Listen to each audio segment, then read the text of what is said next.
Amazing. We are doing an artist project on Moonchild Sanelly. She is a South African emerging artist who released her latest album in January 2025 and has had major collaborations with Beyonce, Gorillaz, a bunch of huge artists.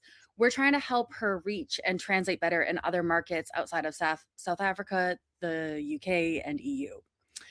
So her manager expressed interest in expanding into the US and Japanese markets, as well as gathering and understanding data to better reach these audiences. We also really wanted to focus more on authentic storytelling. The current challenges are lack of data in the regions that they want to expand to. The representatives of the artist want to explore Japan as they believe Moonchild's image and persona would resonate in Japan, although there's no pre-existing data points currently. No mailing list has been built up anywhere, and no cohesive marketing plan has been scaled globally yet. It's only been done in the UK and EU. Other things with touring, when trying to get into the US, there's touring costs, visa processing times, all of that has to be considered as well. So, diving into Moonchild Sanelly's international audience data defined across DSPs and social media platforms, Moonchild's largest audience concentration is seen in South Africa. And whilst this market is vital for cultural movement and is central to Moonchild's artist identity and origin narrative, this core home market has not translated into proportional ticket sales or revenue for Moonchild. Using Chartmetric's comparables tool, which defines neighboring artists with overlapping genre and audience demographics such as age, gender, and race, we averaged and aggregated comparable artists' regional data, revealing that Moonchild demonstrates significantly stronger international audience translation than neighboring comparable artists. Moonchild's evident international appeal highlights the importance of targeting those tier 1 markets like US and Japan, with Japan remaining a largely untapped audience. And Moonchild's UK audience is approximately 4.5 times larger than the US audience share, which highlights difficulties in reaching US audiences and replicating Moonchild's existing audience stronghold and presence exhibited in the UK. So now, to identify Moonchild's target audience profile, helping to define who Moonchild's key audience listeners are, insights showed that Moonchild's African and African American fans made up of around 75% of audience share, with geographical clustering being seen in culturally dense cities known for large African diaspora communities, such as London and New York. With Moonchild's primary audience persona rooted in these communities, who are likely to really strongly resonate with her origin story, this narrative becomes central in our content strategy, which proposes a storytelling approach delivered through authentic origin story content and interviews. This will help grow Moonchild's international diaspora audiences.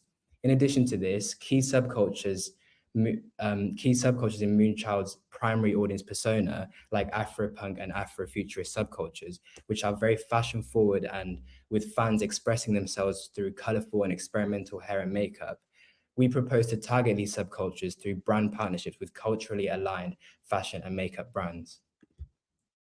Our timeline proposal for the next steps would be rolling out the marketing campaign before she goes on tour to the US and Japan.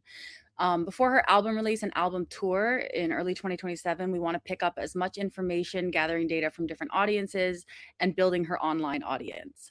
So for marketing, we wanted to focus on telling her origin story from South Africa to UK and now a global stage through a docuseries on social media.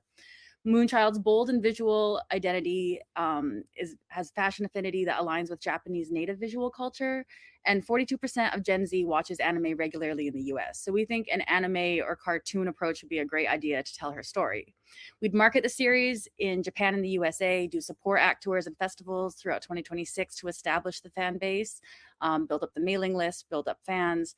Then when the album launches in January 2027, we'd have USA and Japanese data points and fan base established for her tour on top of the current UK and EU markets. Telling her origin story will also tie in with brand sponsorships and partnerships and will help launch her in new regions. We found brands that data shows already resonate with her audience, and we would continue telling her story through her love of fashion, expression, sports, throughout these brand campaigns. And we have 10 seconds to spare, so thank you so much for listening to us. The end. Excellent. You did a great job, and yes, you did have exactly 10 seconds spare. Amazing. Um, cool. Thank you. All right, let's get our judges up here. All right, judges. All right. Let's start with Philippe. Do you have a question? Yes, perfect. Thank you. Thank you for the presentation. Sounds like you covered a lot of aspects as well. And the brand partnership, I think it's obviously a very interesting one, especially Mhm. when you say that two kinds of targets you have behave differently. But obviously, you have the diaspora and the local community. Um, and just to be clear, did you scrap completely the Japanese plan, or is it also a continuity of the anime and the series you were going to make? Did you say did we scrap the plan? Yeah, because you mentioned Japanese at the beginning, Japan market. Yeah. Are you still going for it? Yeah. So fully still targeting that, and we were more so thinking of the anime thing. We could be using that in Japan and the US, and then I think in here as well, for some of the brands, we were focused on specific Japanese brands, and the approach was Yeah, definitely. that we can work with them to like tap into their audiences over there. We were kind of struggling with finding similar artists that we're already doing that she could like join tours with, etc. So we thought brands with like the high affinity rating would be a great way to find audiences. Definitely. That's interesting. Yeah, because you have a very eclectic choice of brands here, which hopefully would give a great exposure you're looking for. Yeah. Amazing. Let's see. Any other judges? Do you have anyone have another question? We have time for one more. I'll let you guys pick. I have a question. Go for it.